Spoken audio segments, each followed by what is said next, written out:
Today on Inspired Money. I was born in 2025. But I wish I'd grown up in the 1980s. Like all my heroes. I live here in Columbus, Ohio. In 2045, it's still ranked the fastest growing city on Earth. But it sure doesn't seem like it when you live in the stacks. They called our generation the missing millions. Missing not because we went anywhere.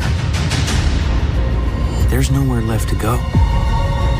Nowhere except the oasis. It's the only place that feels like I mean anything. A world where the limits of reality are your own imagination. When you work with Stephen Spielberg, he's got the best people in the world working for him. So to a certain extent, it definitely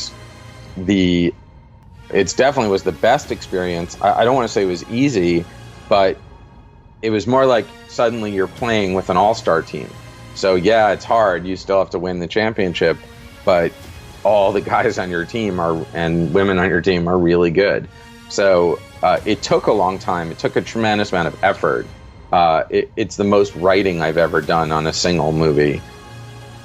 You know, I don't know that it was the hardest.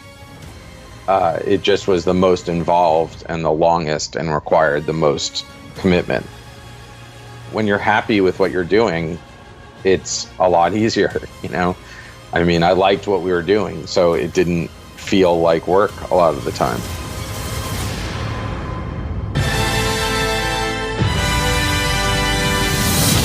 Ready Player One. Experience it in IMAX, March 30th. This is episode 36 with screenwriter of Ready Player One, Zak Penn. Welcome to Inspired Money. My name is Andy Wong, a managing partner at RUNNYMEDE Capital Management. Each week, we bring you an interesting person to help you get inspired, shift your perspectives on money, and achieve incredible things. From making it to giving it away, Inspired Money means making a difference, creating something bigger than oneself, and maybe, just maybe, making the world a better place. Thank you for joining me. Hey, Inspired Moneymaker. Will you continue your quest by taking the test? I'm quoting Ernest Cline's 2011 book, Ready Player One. It's filled with references to video games, virtual reality, 80s pop culture trivia, and geek heroes. It includes everything from movies like The Adventures of Buckaroo Banzai, Batman, and Back to the Future, to video games like Halo, Minecraft, Tomb Raider, and Dungeons & Dragons. The story is set in a dystopian 2044 where Wade Watts is on a search for an Easter egg in a worldwide virtual reality game. If he finds the prize, he'll inherit the game creator's fortune. I'm super excited to talk to Zak Penn, who along with Ernest Cline wrote the Ready Player One film adaptation. I'm told that Zak wrote the first draft in just 6 weeks and was shocked when the studio landed Stephen Spielberg as director. Zak previously had worked at DreamWorks on Suspect Zero, Ants, and Men in Black. In this episode, you'll learn why adversity can be helpful to your career, how there are so many factors outside one's control in the life of a screenwriter, and the importance of enjoying the process of your work or whatever it is that you do. Now let's get inspired talking to Zak Penn.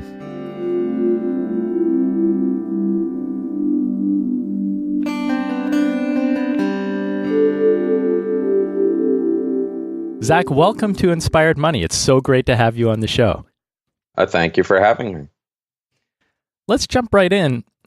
What's your earliest childhood memory of money? Wow, my earliest childhood memory of money.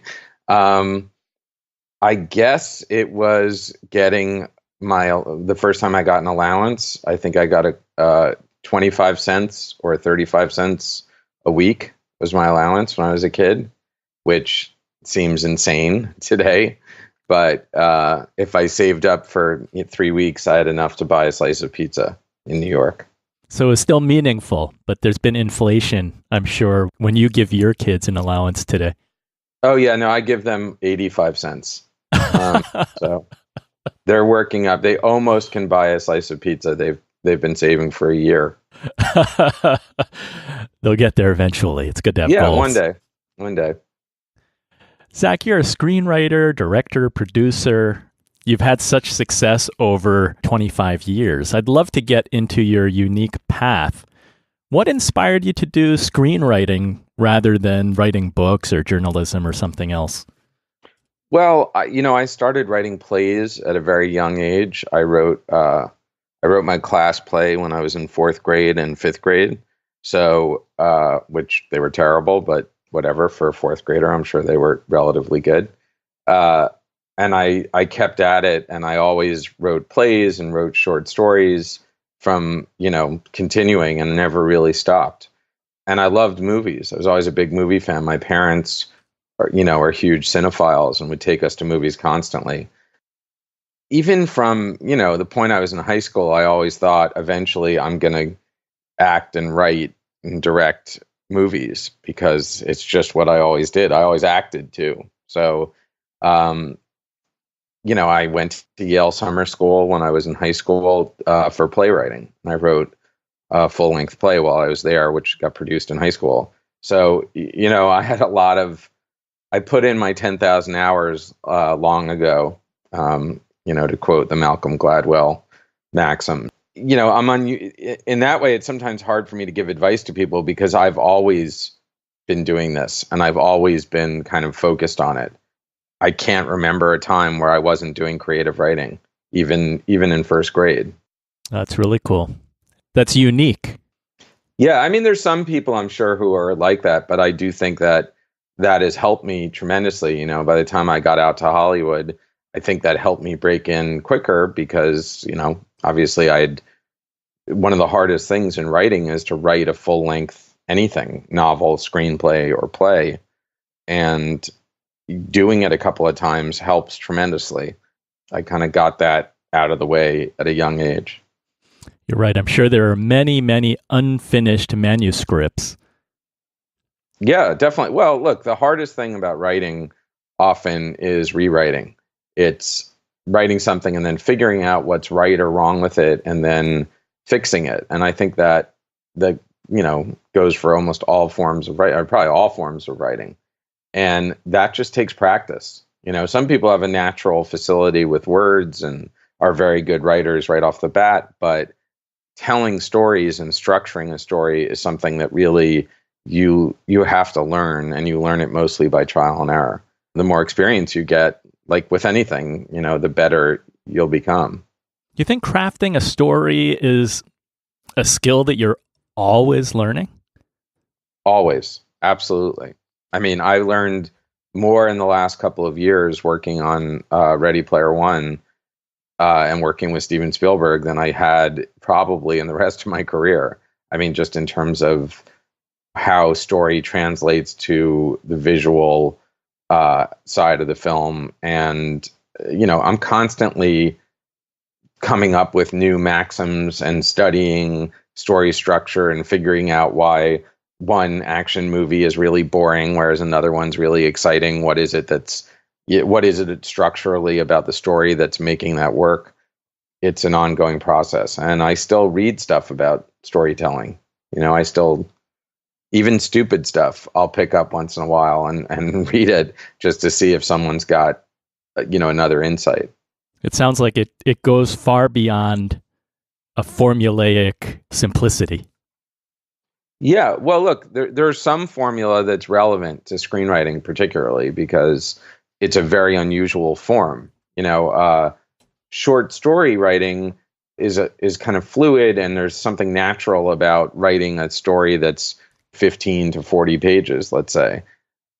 Writing an hour and a half to 2 hour movie, it's fairly arbitrary how it ended up that length. It's not like that's just the golden mean of filmed entertainment. I mean, movies can be 3 hours, they can be an hour and 15 minutes and still work.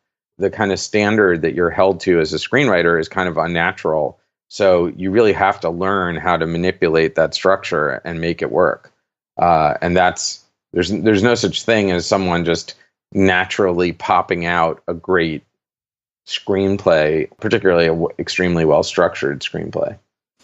Yeah, there are certainly very strict limitations, I would imagine, because you can only fit so many scenes into that 90 minutes, or even if you're going 3 hours, but it's a limitation. Right. Well, and also sometimes it's the opposite. Sometimes the truth is your story really should only be 70 minutes long, and you have to pad it to make, you can't hand in a 75-page script. Nobody, although there have been some that are, a couple of film writer directors have written scripts that are 80 to 85 pages, but in general, if you hand in a script that length, people are going to say, where's the rest of it? But sometimes that's all that the story really demands is, you know what I mean? But you still have to get to this arbitrary length.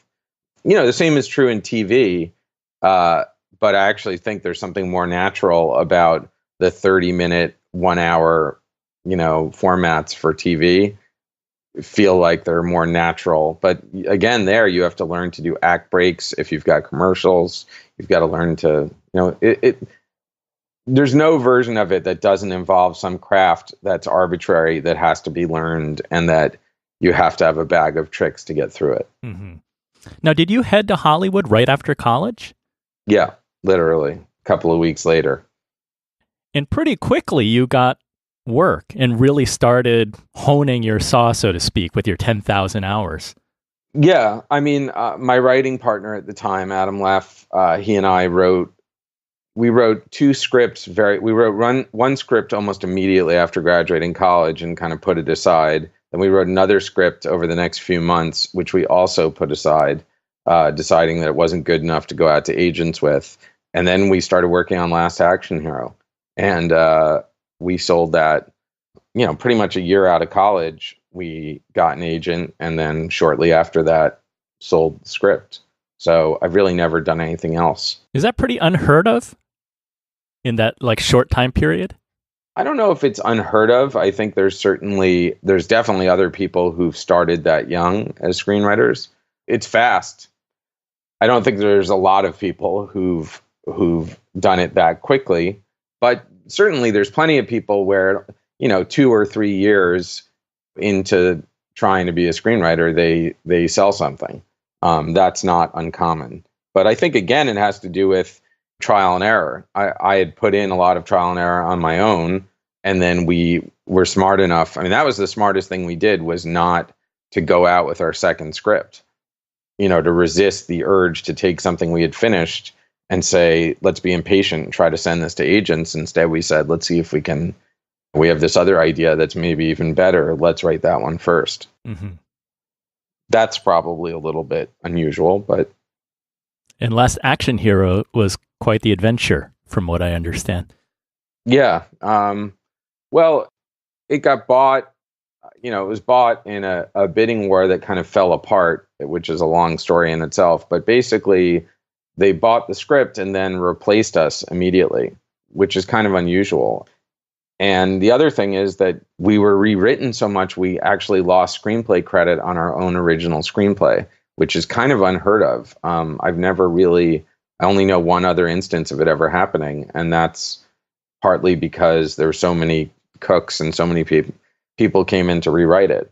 So to some extent, because the movie didn't come out that well and it was a bit of a bomb, it was kind of good that we were insulated from it, because the story of it wasn't our fault. You were pretty far removed by that time. Yeah. And look, I think it's probably for the best that it worked out that way, because I think if that had been a big success, I doubt I would have ended up where I am now, because I think it would have been very hard to resist thinking I really knew what I was doing at 23, whatever. The adversity is helpful, and it's better to have it when you're young and can afford it than it's hard to face serious adversity in your career when you're in your late 40s, for example. Mm-hmm. So you think you came out of that experience hungrier? Definitely.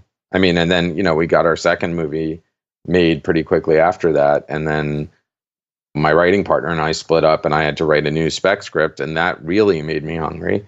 So, and that's when I probably wrote one of the better scripts I've written. But which one was that? That was called Suspect Zero, which was also rewritten into the ground and was made into a movie 10 years later, which I've never even seen. But it was a big spec sale and actually got me a lot of work. And in fact, it got me work for Amblin and DreamWorks.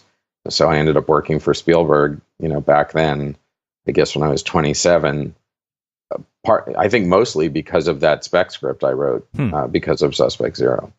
So in each case, I think certainly when I was young, one thing that I was pretty good at is when things went pear-shaped, I would be upset for a while, but then I'd get angry, and my anger fueled me. I tried to take my anger out on, my computer by saying I'm going to write something even better to prove that they made a mistake. It's hard to cultivate that quality. I guess, some people are like that and some aren't, but if you can, that's the key, is to take disappointment and turn it into motivation. Yeah, many people cannot take the anger and turn that into positive work. You're like the John McEnroe of screenwriting. Wow. Well, yeah, I don't yell at the judges as much. We went to the same high school. I mean, he's older than me, but I knew about him at a very young age because, Pat McEnroe was there when I was there. But he is a good example. The only thing I would say that there are times where his anger probably undercut his. I guess it's an interesting argument, and you could go on about that. But right. I think it's more that, I don't know if I was as angry, I wasn't a yeller or anything. It was more just I was pissed off and frustrated, and usually that turned into, well, I'm going to prove to them that they're wrong about this. Right. You channeled that into your creative juices. Yeah. It's lucky that I have that facility. I don't know that I don't know why that's the way it comes out, but generally it does seem to happen that way. It doesn't seem like that at the time. When I go through one of these frustrating experiences, I feel like everybody else. I just feel like I can't believe, this was supposed to be my home run, and instead it was a triple play, and I get, it's hard. It's a very hard thing to do. But the other thing is, if you go through it a bunch of times, which I've been through it many times now, so it's a lot easier for me. I've developed a very thick skin. So when I run into that kind of problem later in my career, if I write something and I think it's good and everyone likes it, but then suddenly I'm fired, which happens a lot as a screenwriter, it kind of bounces off me now. That's good. And conversely, when an experience like Ready Player One comes along, I'm really prepared to enjoy it. And I'm prepared to, every day I would say, this is a great experience. Enjoy it while it's happening. Yeah. Before we jump into Ready Player One, you're really well known for your work with X-Men and Marvel Comics. There's a cool story about how you did the Hulk. Can you share that with us?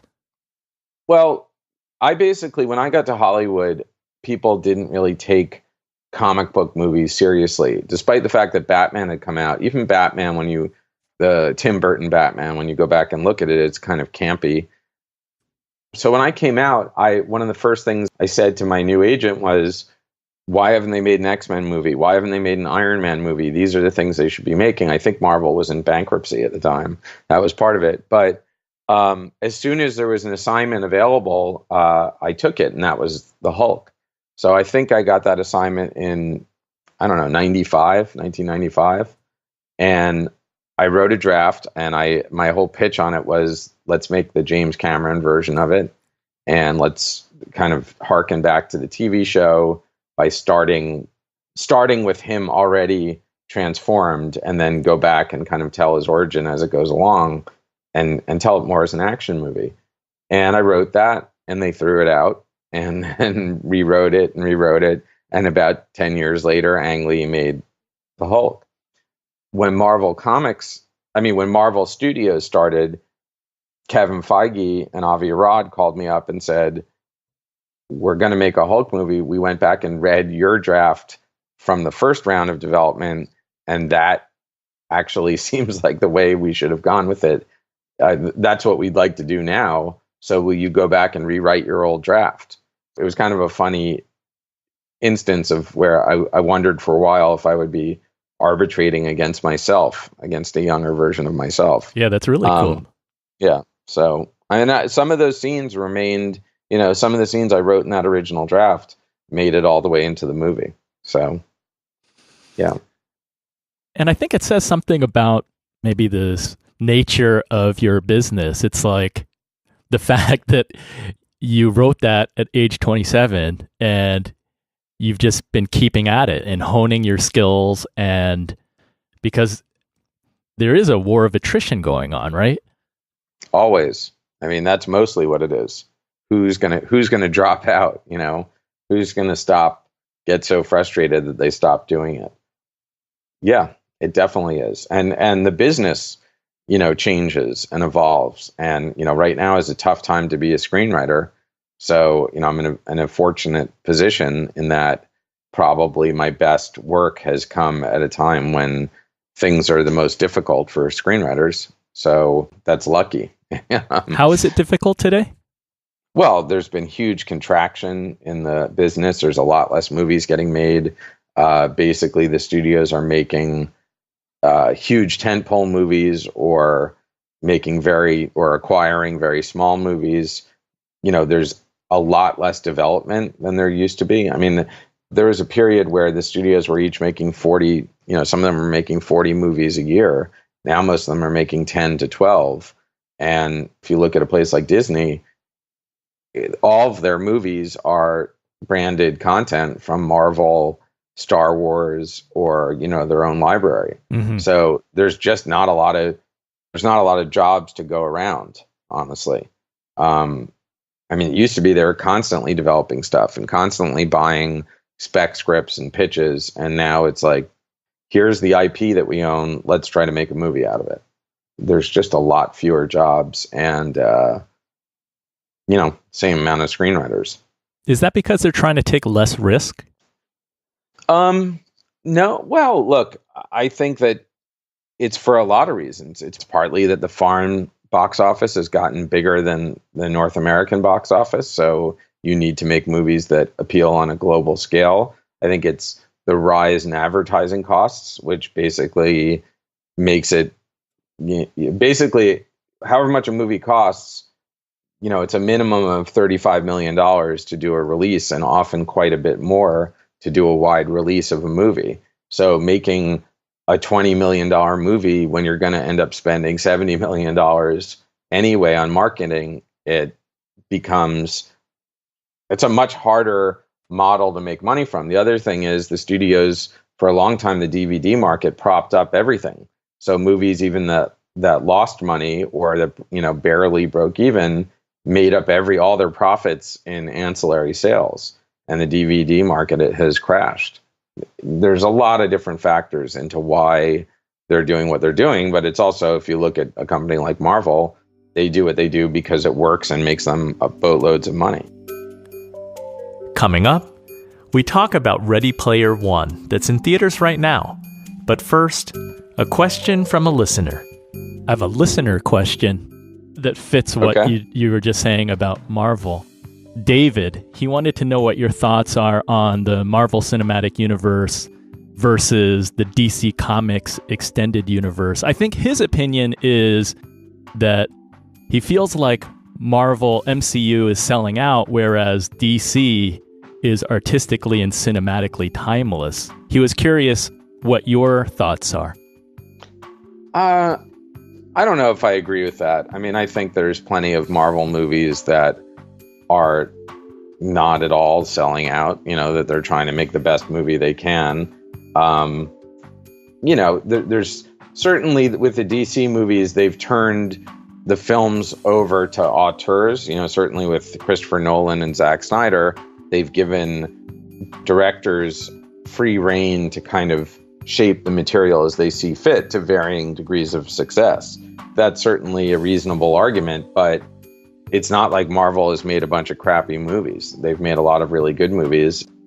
But, on the other hand, they've definitely managed their company in a more bottom line, I don't want to say corporate, because I don't think that Kevin Feige, who runs Marvel, is making decisions purely for corporate reasons. But I do think they have been much more careful to keep control of their brand, which, is not as filmmaker friendly as letting Christopher Nolan go do what he wants for 3 films. There's some truth in it, but I don't think the end result, there's certainly plenty of not good DC movies, and there's a lot of good Marvel movies. Some of them even really have the director's imprint on them. So it's hard for me to agree with that, although I see where he's coming from. Mm-hmm. I understand the point, but I don't think in reality, I don't think that's totally borne out. The show notes for this episode can be found at inspiredmoney.fm/036. Here's your Runnymede money tip of the week. Today I'm talking about emergency funds. How much should you sock away? A good rule of thumb is to have enough to cover 3 to 6 months worth of living expenses. This fund will help you in case your car unexpectedly needs new tires or if you lose your job. This money is to protect you from the unforeseen things that could happen. Where should it live? Ideally, the account should be separate from the bank account you use every day, so you're not tempted to dip into your reserves. An interest-bearing savings account is a good place for your money. Here are 3 quick tips on how to build your emergency fund. 1. Set a monthly savings goal and get into the habit of saving regularly. Basically, you're budgeting what you can and then automatically transfer funds into your savings account each time you get paid. 2. Keep the change. Every time you get a $1 or $5 bill after breaking a $20 bill, drop some into a jar at home. When the jar fills up, move it into your savings account. 3. Save your tax refund. If you're getting a tax refund, here's a tip to hopefully sock a decent amount of money into your emergency fund. The average amount for the last tax year was about $2,700. When you file your taxes, consider having your refund deposited directly into your emergency account. And now finally, once you've hit a reasonable amount of emergency savings, you should begin additional accounts for irregular but inevitable items, and you can be specific. 1 for car maintenance, 1 for vacations, 1 for clothing. I hope you won't need it, but if you do, now you'll be prepared. That's the Runnymede Money Tip of the Week. I want to thank people for writing iTunes reviews this week. Thank you, Christopher List, Chaz the Fitness Man, and WOJ712. WOJ wrote, I love the mix of guests' inspirational stories as to how they use wealth to live a more purposeful life combined with everyday useful money tips. Thank you, everyone. It means a lot. The Inspired Money Podcast is brought to you by my company, Runnymede Capital Management. We help you to plan, invest, and worry less. Get to know us better and educate yourself for free by subscribing to our blog at inspiredmoney.fm. You're listening to Inspired Money. I'm Andy Wong. As a writer, you've had the ability to maintain your success and this longevity, which within the context or the backdrop that you've laid out, it is even more impressive. Do you think you have to push yourself to do new things, or can you get really good at one thing and just keep repeating that? Well, a lot of people say that's what you should do, is get good at one thing and keep repeating it. I think that's actually a valid way to go about it. It's not what I've ever done. I've always jumped around from genre to genre, and, I've directed some independent films and I've done some very weird things over the years. I think I got lucky timing wise in that, I was part of the first generation to take comic books very seriously and take their adaptations very seriously for cinema. And so I happened to, I was in the right place at the right time as comic book movies exploded. So that helped my career tremendously. And if I had showed up 5 years later or 5 years earlier, that might have been different. So some of it is definitely luck. But I also, I've written very different types of material and kind of pride myself. Suspect Zero is a thriller, and written a lot of comedies, and I've written some superhero movies, and I've kind of done all sorts of things. And I mostly do that just because I want to. That's not a career. That's not me saying, well, this is what I think will help my career. That's just me trying to remember I came out to do this job because I want to. So I shouldn't sit around. Particularly once I got successful, I felt like, well, do what you want to do. Don't be driven by what makes the most sense for you career-wise. And, I tempered that. I did one for them and one for me. Oh, doing your own projects, directing? Yeah, and if I was going to write a movie for Werner Herzog, I would do it after I'd written a Marvel movie for Fox. Or if I was going to do, you know what I mean? I did go off and co-create a TV show, and I've done some other things, and I've tried to expand outwards just because that's what interests me. I don't know that it's actually helped my career, by the way. I don't think anyone really cares that much about those. When they hire me for things, I don't think anyone cares about some incident at Loch Ness, for example, or the Atari documentary that I did.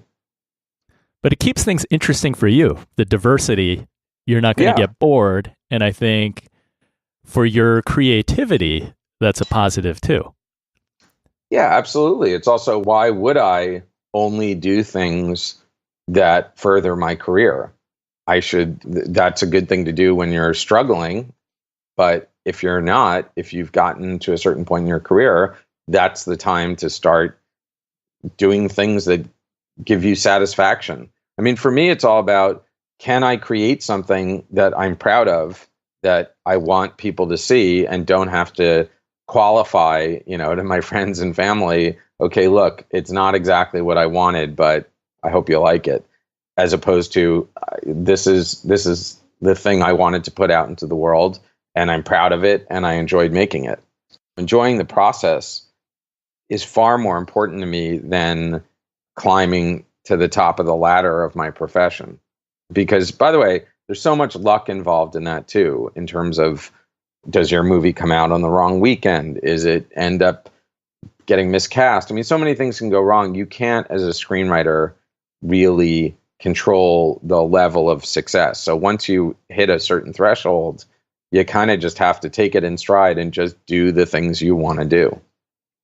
I think. I think that's the whole point of getting into this business. Yeah, there's so much that's out of your control.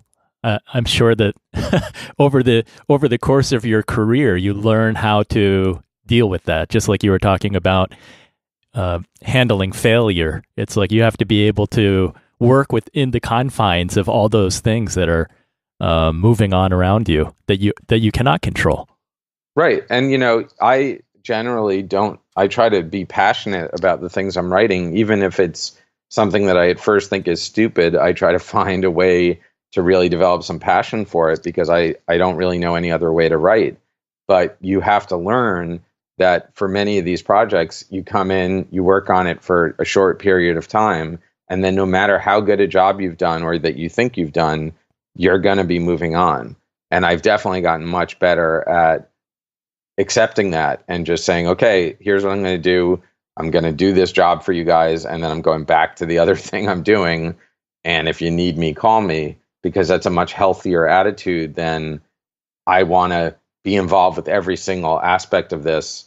Ready Player One being the rare exception to the rule, where I wanted to, and Stephen Spielberg, kindly agreed and wanted me to stay involved. So that worked out perfectly. But for the most part, when you take like an assignment, you've got to look at it like, I'm going to do this. I'll do the best job I can. And the second I hand it in, I have to move on. I've got to go back to something else, because the odds are good that I'm not going to stay involved in the project. And even if I did, I'm not necessarily going to like the direction it goes. Mm-hmm.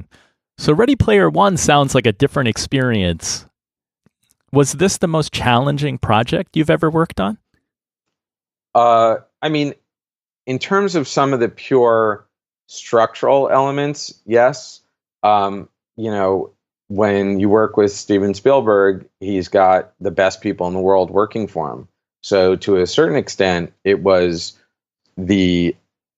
definitely was the best experience. I don't want to say it was easy, but it was more like suddenly you're playing with an all-star team.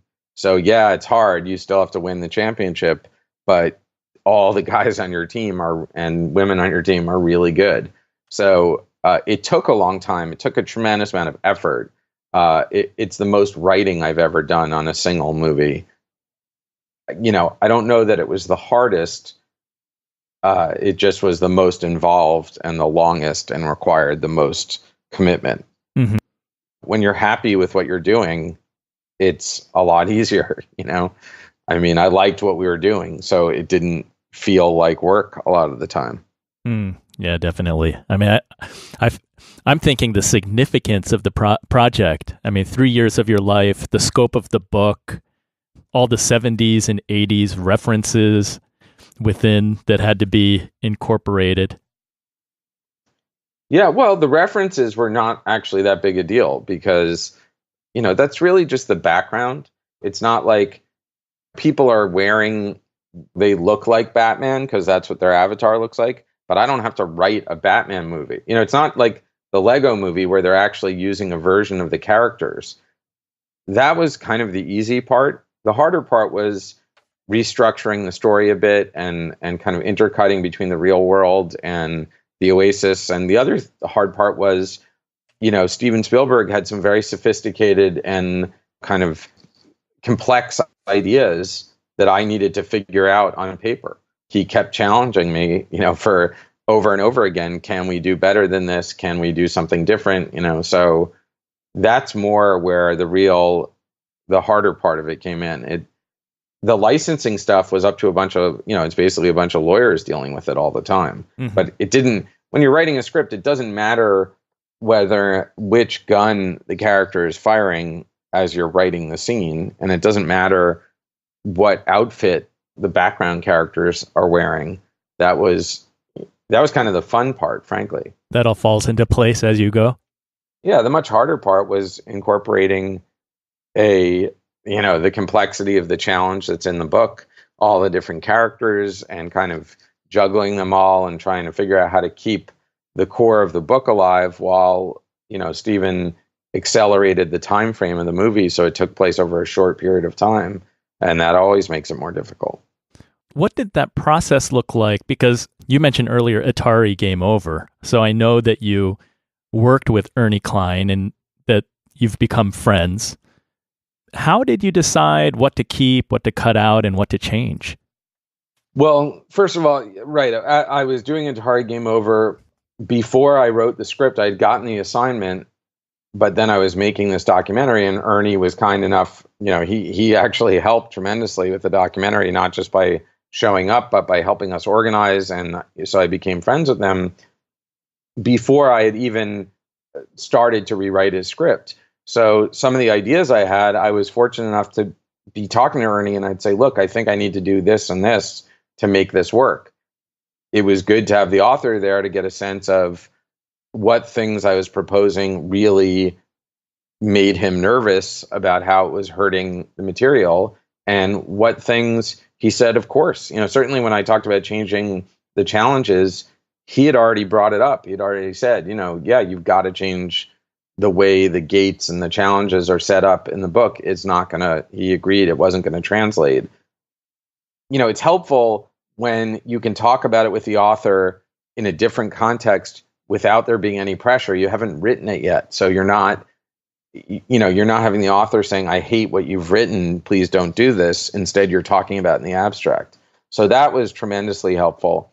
And in terms of, you know, there were certain things I made some choices in terms of structure that Ernie, when he read it, said, yeah, this is really good. I mean, you also have to keep in mind that to a certain extent, I was going back more towards his book than the previous draft had. So I think in general, he was just happy that we were going that way. And then, frankly, before either of us had a chance to really debate the merits of what I had written, Stephen Spielberg signed on, and that changed everything else. So from then on, we were both happy campers. And since Stephen was kind of driving the bus, it was easy to say, this is what Stephen wants to do. Both Ernie and I were like, well, he's Stephen Spielberg, let's follow him. It actually worked out quite nicely in that way. It would have been much trickier if it hadn't been someone like Stephen. I think maybe Ernie and I would have disagreed more about certain things, even though, I think we've always been really cordial and we get along with each other, but we both have a lot of opinions, and I'm sure we would have disagreed more. But when you have someone like Steven Spielberg coming in and saying, no, this is what we're going to do, it's easy for the two writers to come together and say, okay, that's what Steven wants, let's go do it. So let's do the best version of that possible. And how do we stay as true to the book as we can? Let's not change. I always say, let's not arbitrarily change things. If something that works in the book can work in the movie, let's leave it. And if it can't, let's change it. And, once you've got Stephen, you've got kind of a guiding light. It's a good guiding light to have. Yeah, the best. You said you were going back more towards the book, but that screenplay was written by Ernie too, right? Is it that? Well, no, was it his version? Well, there was a screenplay that was written in between Ernie and me by a very good writer named Eric Geeson, who was given kind of a different set of marching orders because I think they were afraid they weren't going to be able to make the movie at the budget that it was at. So they tried to kind of create a more low budget or medium budget version of the movie. And that really strayed a lot. And it made the character older, and it really strayed from the source material. And it wasn't Eric's fault. It was, this is what he was asked to do. He actually did a pretty good job given the approach. And by the way, it might be a good movie on its own, but it definitely wasn't. It was really far from Ready Player One. It didn't keep some of the core story elements. So that was the one I was rewriting. And even Ernie, I didn't read all of his drafts, but I think even he changed a lot of stuff from the book as they were developing the movie. I don't know that I went as far back as Ernie did. I'm sure Ernie's first draft was a lot closer to the book than what we ended up doing. But I think he knew that I was true to this, that I was true to the spirit of it. And most of the changes I was making were to try to get in his core story by putting it in a structure where it worked for the screen. It sounds like there's a lot more that goes on than just writing a story. I'm hearing that there's got to be a lot of, there's this push and pull going on all the time, and compromise and discussion. Well, not normally. Normally, writers just don't talk to the person that they're rewriting and are kind of cavalier about it, and they do whatever they feel like doing, and so does the director. And there's not a lot of respect given to the previous writers. I try not to be that way, and Ernie is definitely not that way. And I think it was just the right group of people. I think he knew the fact that I called him constantly to say, here's what I'm thinking of doing, give me your opinion on it. And that I was always respectful and was willing to defend my points instead of, most of the time as a screenwriter, you just do it's like, okay, this is my assignment. Most people they don't call the previous writer. They don't do anything. They just do the job they're paid to do. And that's not the way, because of some of the stuff that's happened to me over my career. I don't do that. If it's someone else's original work, even if, sometimes I call them and they yell at me, saying, why are you rewriting my script? And I'll have to say, wow, nobody told you, I guess. But they just hired me. So I am. But go ahead and yell if you want. Surprise. Because I know how it feels. Yeah, you've been on the other end of that stick. Right. And it's usually that's what it's like. It's very rare that you have an author of a book who's so willing to not only let there be changes, but to contribute to them. It wasn't like he was just like, okay, fine. If there was a new idea, we would start brainstorming about it. It's like, okay, if we're not going to do this thing in the book where you literally have to do, recite every line from the movie, if we're going to go into a movie, what movie should it be? And how should we approach that sequence? And I was more than happy. I felt like it'd be crazy not to consult Ernie. I mean, he's a genius. I mean, he's got a crazy knowledge of, that outstrips mine of pop culture and of movies. So, I think that made a huge difference. Did you have to have some of that, or can you fall back on Ernie's like pop culture genius? Well, until I met Ernie, I was pretty confident of my trivia. I went on a game show when I was in college on MTV and won the grand prize, which was just a bunch of useless music and movie trivia. So, I've always been pretty good.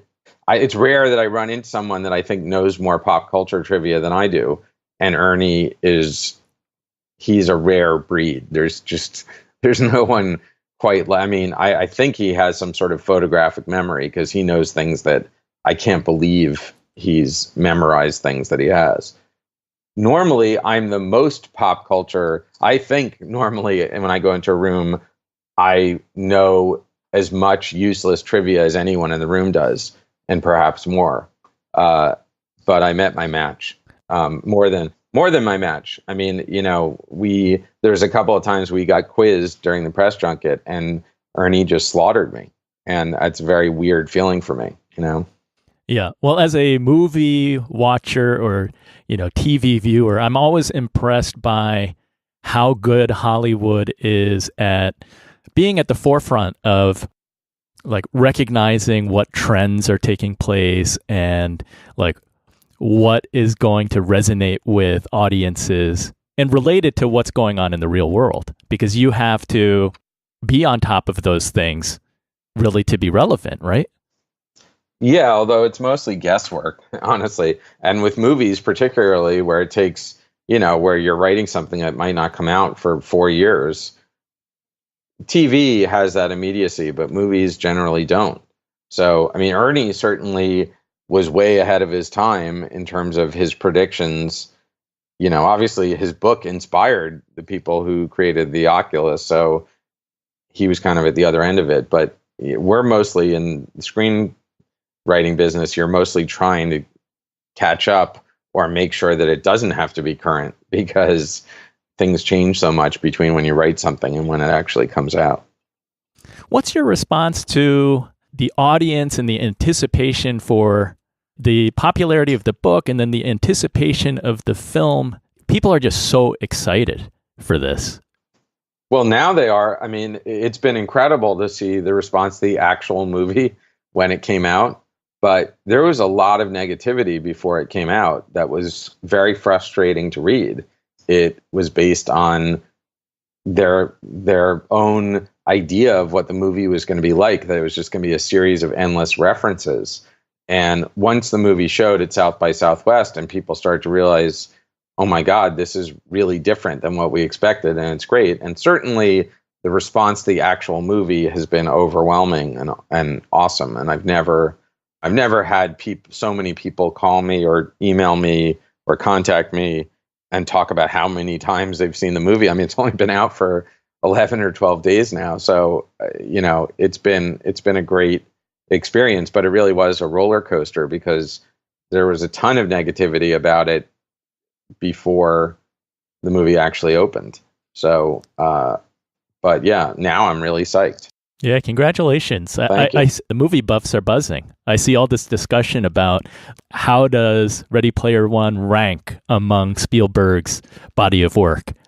Yeah, that's a tough one, by the way. Is it better than E.T.? Is it not better than E.T.? People are, it's up there. That's one of the problems with working for Spielberg is you're not going to catch me saying that Ready Player One is his best movie. I wish it was, but he's too good. So he's made too many good movies for me to say that. But by the way, even like his middle of the pack movie is still at the top of everybody else's list. Exactly. So, no, but look, more importantly, it's great to be in a theater with a paying audience and see them completely engaged with something that you've written. That's what you get into the business for. I'll probably go see it again this weekend, or sometime soon, just to watch an audience experience it, because it's a blast. How does that make you feel? good.